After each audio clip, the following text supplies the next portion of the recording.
the environment, along with the attitude of people towards themselves. The concept of personal space and how does the knowledge economy transform the human economy in cities by 2050. The success of economies, countries and continents. Within the last 12 years, the Istanbul Economic Forum has become a recognized global platform.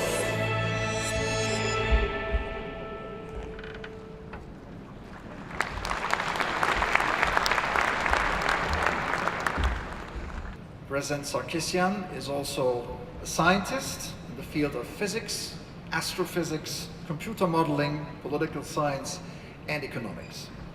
I now have the great honor to pass the floor to the President of the Republic of Armenia, Amեն Sarkisian.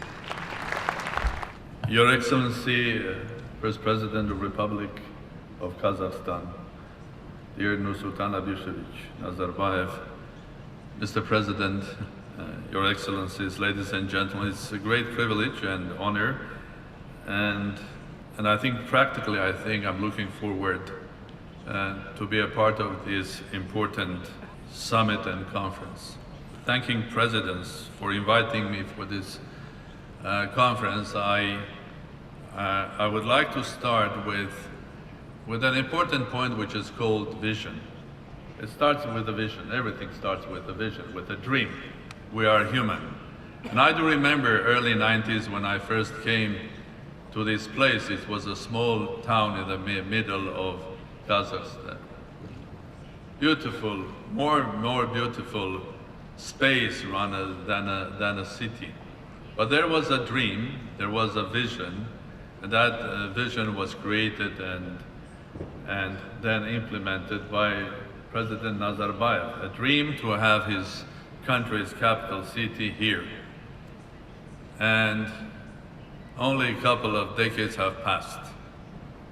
Look what happened to the dream and the vision. We are sitting in a wonderful city Nur Sultan, which in some sense, as you said, is the heart of Eurasia. I maybe will say, Mr. Moderator, maybe it is already the capital of Eurasia as well. So indeed, everything starts with a vision. Now, what is our vision for the next 20 or 30 years globally? What sort of world would like to live? Would you like to live in a world which is separated? We would like to see a world with more and more walls of Berlin, or would like to see a world which is really global? I think if somebody is uncomfortable with the world globalization, I would use another word, globally integrated world. We are already in globally integrated world, and there is no way back, no way. And that started not 20 years ago, it has started hundreds of years ago when the first Silk Roads were built and people were trading from China through Kazakhstan, and then through Uzbekistan, through Samarkand, Bukhara, through Caucasus, Armenia, going to Europe, to Marseille, and to further to Manchester. So the Silk Road and the globalization has started not now, it has started in Middle Ages. And we, Armenians, were a part of that. We were trading from Hong Kong up to Marseille. What is our vision for the next 20 and 30 years' time? In order to think about our vision in 20, 30 years' time, let's look back in 20, 30 years ago, where we were. Did we have these small gadgets that is controlling or eats all of our lives, from our family photos to the complete data and financial analysis? No, we didn't. So what's going to happen in 20, 30 years' time? When we are going to embrace really the artificial intelligence, which is going to completely change the way we run healthcare, because it's going to help our doctors to do exactly what is necessary for our bodies. Where are going to be when the communications will be completely different, higher quality? Where all of the industrial production will be related and connected to artificial intelligence and management of big data. Are we going to be afraid of it? No. Because at the end of the day, it's a blessing, because that vision, that reality is going to create, is not going to reduce the number of workplaces in the world. In fact, it's going to increase it dramatically. Go back 30 years ago.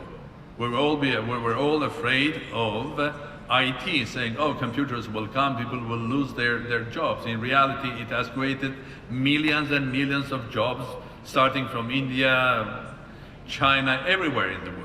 So it's a new era, and I look at that very positively. The new era that we are going to embrace. Are we ready for that? I'm not sure, 100%. Can we be ready for that? I'm sure 100% that we can be ready for that, and we have to start being ready, and our focus there should be, I think, on education, preparing our children to the next phase, to the real 21st century, because the 21st century didn't start at the year 2000, it's starting now. We are just at the gateway of 21st century. Now, what are going to be locomotives? Our moderator said, as the first locomotive is the human being. The biggest 5 or maybe even 10 companies now in the world are not the natural resources companies. They are the ones that are working in IT sector and high tech, and are all focused into artificial intelligence. But the core of that change, are 2 factors. The first one, indeed, is the human being, the creative man. So what is going to drive the change is going to be an innovative person with the tools of the 4th Industrial Revolution, with the tools that will enable them, any individual, to be creative, even at home. Will change dramatically the way we run our business. That will change dramatically the way we run our contribution to the economy. You can be creative working from home or a cafe from a Starbucks. But look at the biggest companies and where they were born. In a garage, in a cafe, here. In the dreams and the quality and innovation of individuals. So, 21st century, the driver, innovative work, creative work. And the second one, of course, indeed, the 4th Industrial Revolution. But in this case, I will argue that it's going to be another revolution. I have the feeling that it's not going to be the 4th Industrial Revolution that will be followed with the 5th one, but we're entering in a phase of rapid or revolutionary evolution. So the changes will not happen in 30 years' time, another 30 years' time. We will be changing, the world will be changing every day, and we have to be ready for that. Now, to conclude, of course, it will be unfair if I will not speak about Armenia and the whole region. I think innovative type of the world that is opening the doors for us is opening doors for closer cooperation of everybody, especially the ones who are already working together. As it was said here, Armenia and Kazakhstan are countries. Armenia, Kazakhstan, and the Central Asia have been working together for ages. Before Middle Ages and after, especially during the Silk Road and the sort of a renaissance of economic growth.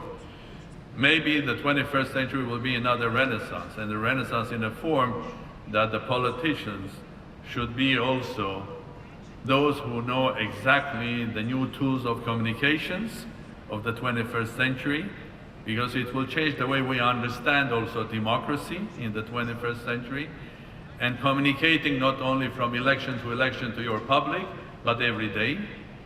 And I think it will change also the way entertainment will collide and be integrated also with real life economy and politics as well.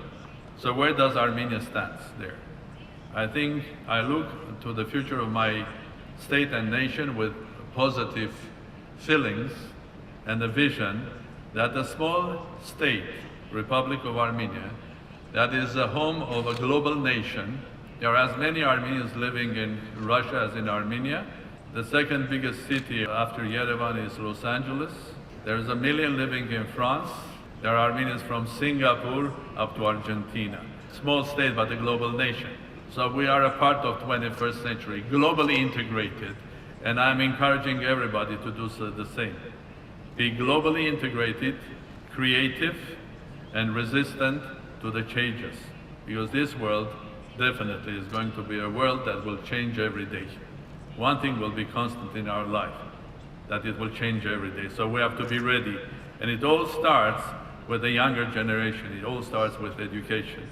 So with this positive note, Mr. Moderator, I will encourage our discussions to go in a form of how we are going to embrace the future and how we are going to prepare our children to the 21st century. And it starts with a vision.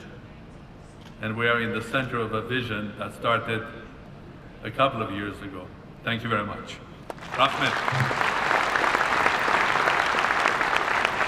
Your Excellency, President Sarkisian, thank you for your meaningful message.